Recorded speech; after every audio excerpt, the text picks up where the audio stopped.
How I am very well today. Have you taken your sleep properly? I hope you have taken your sleep properly. Listen to what I say and try to understand. Today we are going to learn a new topic in English grammar. Okay? Okay, thanks. Look at the board.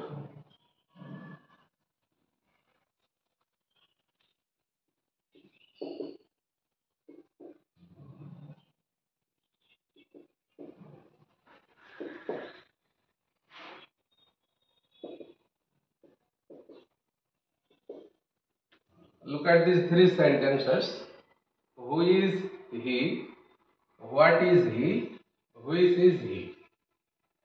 এই তিনটি কোশ্চেনের মাধ্যমে আমরা কি বুঝতে পারছি আর কি দেখো who is he in this sentence একজন ব্যক্তিকে বোঝানো হয়েছে সে কে who is he the second sentence what is he এখানে এই দ্বিতীয় সেন্টেন্সে আমরা কি জিজ্ঞাসা করছি যে what is his profession what is his trade what is his occupation what does he do ঠিক আছে সে কি করে তার পেশা কি তার জীবিকা কি এইরকম সেন্টেন্স আমরা বোঝানোর জন্য এটা ইউজ করি what is he third sentence which is he এখানে একটা গ্রুপ একটা দল তার মধ্যে আমরা একজন পার্টিকুলার কাউকে খুঁজছি আর কি সেই কে এদের মধ্যে কে কে হুইচ ইজ হি এই ধরনের যখন আমরা বলবো তখন এই তিনটি ডব্লিউএস ওয়ার্ড আমরা ইউজ করি ঠিক আছে তাহলে হু ইজ হি এখানে একজন নমিনেটিভ একজন পার্সনকে ইন্ডিকেট করা হচ্ছে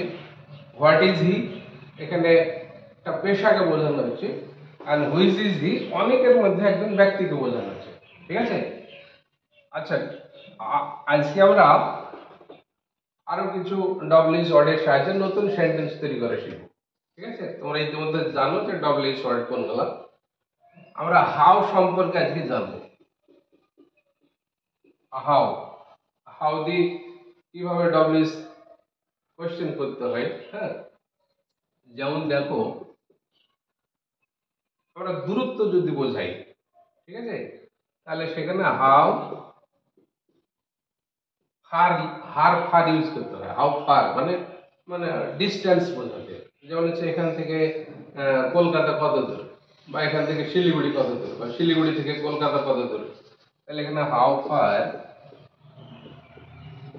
is Kolkata from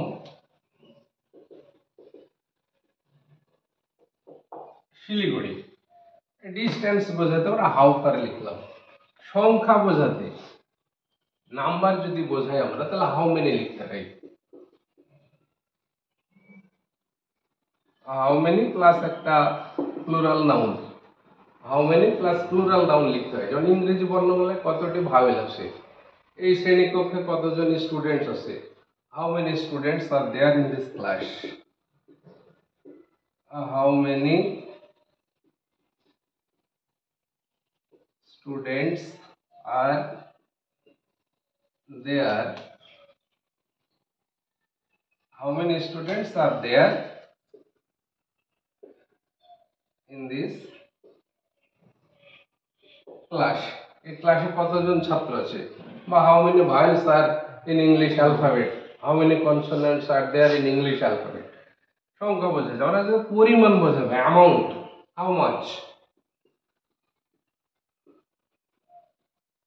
how much quantity বোঝাতে আমরা how much ইউজ করি how much sugar do you want how much rice do you want to purchase তুমি কতটুকু চাল কিনতে চাও কতটুকু চিনি কিনতে চাও তাহলে এরকম আমরা how much ইউজ করছি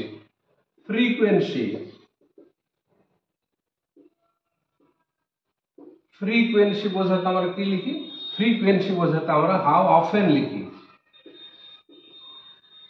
how often সে কতবার এখানে আসে দিনে how often does he come here in a day ঠিক আছে এরকম কতবার বোঝাতে আমরা হাউ অফেন ইউজ করি তারপরে দেখো গতি যদি বোঝায় speed indicate speed how fast how fast can be used. The next example, how fast does the Gitanjali Express run per an hour? এরকম হয়তো লিখলাম যে how fast does this train run in an hour. তাহলে গতি বোঝাচ্ছে how fast, ঠিক আছে। এবার যদি আমরা এখানে তোমার কেমন রকমের এরকম যদি বোঝাই, কেমন রকমের, যেমন হচ্ছে বললাম যে এই মেয়েটি সাদা শাড়ি পরে, ঠিক আছে, this lady wears white sari. এটাকে আমরা একটা কোয়েশ্চেন করবো, সে কেমন রকমের শাড়ি পরে, how kind of sari, how kind of sari, how kind of shadi does this lady wear? এইভাবে আমরা হাউ দি বিভিন্ন ভ্যারাইটির কোয়েশ্চেন করতে পারি, ঠিক আছে। মানে সে have you understood this sentences? Okay, তাহলে আরো একবার বলি। তাহলে দূরত্ব বোঝাতে আমরা হাউ ফার, সংখ্যা বোঝাতে হাউ মেনি প্লাস একটা প্লুরাল নাউন ইউজ করতে হয়, পরিমাণ বোঝাতে হাউ মাচ, ফ্রিকোয়েন্সি বোঝানো কত ঘন ঘন কতবার, এরকম বোঝাতে হাউ অফেন, এবং গতি বোঝাতে আমরা ইউজ করি হাউ ফাস্ট। এইভাবে হাউ এর সাহায্যে আমরা বিভিন্ন রকমের সেন্টেন্স তৈরি করতে পারি। আরো কিছু আছে, যেমন হচ্ছে তোমার যদি লেন্থ বোঝায়, মানে লম্বা কতটা দৈর্ঘ্য, তাহলে ওখানে লিখতে হয় হাউ হাউ টল, গাছটা কতটা লম্বা, ঠিক আছে। How ton is the tree, how ton is the tree, তাহলে এখানে দৈর্ঘ্য বোঝাচ্ছে, ঠিক আছে। এবার কতক্ষণ এরকম যদি বোঝায় তাহলে হাউ লং,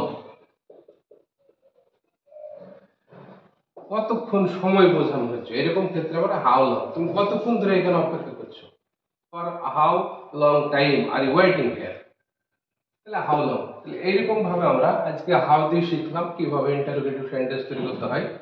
তোমরা এক্সাম্পল গুলো ভালো করে বাড়িতে দেখবে, এবং এই ধরনের নতুন কিছু কোয়েশ্চেন যদি মানে থাকে তাহলে সেটা আগামী দিন নিয়ে আসবে। আজকের ক্লাস এখানেই শেষ করছি। Thanks to all of you.